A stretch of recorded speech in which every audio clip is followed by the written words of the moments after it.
हाय संग माने जय जगन्नाथ मो लक्ष्मी बोड़ी अच्छी मो लक्ष्मी बो आज फुलकोबी आलू रेसिपी करेंगे आसतु देखेबी लक्ष्मी बो कड़का बसे की तेल पके की प्याज एखिना भाजुचंती लालिया हाई करने खाइबे बो एखिना मसला ग्राइंडर कर साइलेनी एखिना पकेइबे देखंतु पकेइबे मसला ए भाजे लाल हे आसिलानी प्याज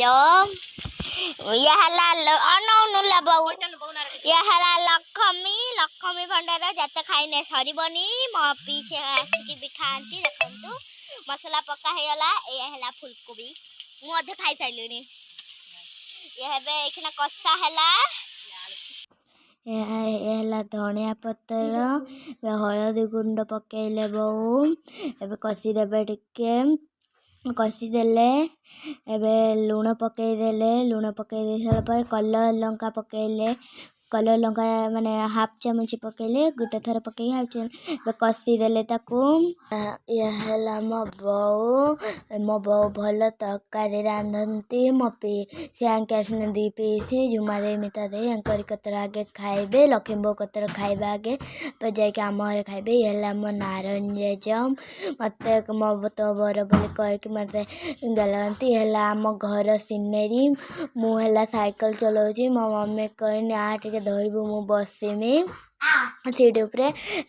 बहु एबे कसी देले एबे मसला पानी पकेबे एबे मसला पानी पके देके आउ थोड़े कसी देले एबे गरम मसला पकेले गरम मसला पके देले एबे तापरे टिके कसी दे साला पर फुलकोबी पकेले बहु मोर फुलकोबी पके देले एबे ताको भलिकी माने एपट सपट कर देले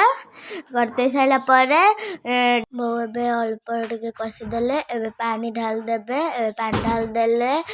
एबे धनिया पत्र पकेबे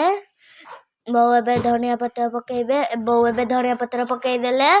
धनिया पत्र पके देले तापरे टिके फुटी आसीबो एबे बौर एटा कदली गछ एटा हउची क्षीर गरम करिके रखिचंती एबे एटा घियो एखना चुली रे गरम माने गरम करिबे चुला गरम करिए हेला बौ गरम करिबे एबे तरकारी रेडी रहिली जय जगन्नाथ।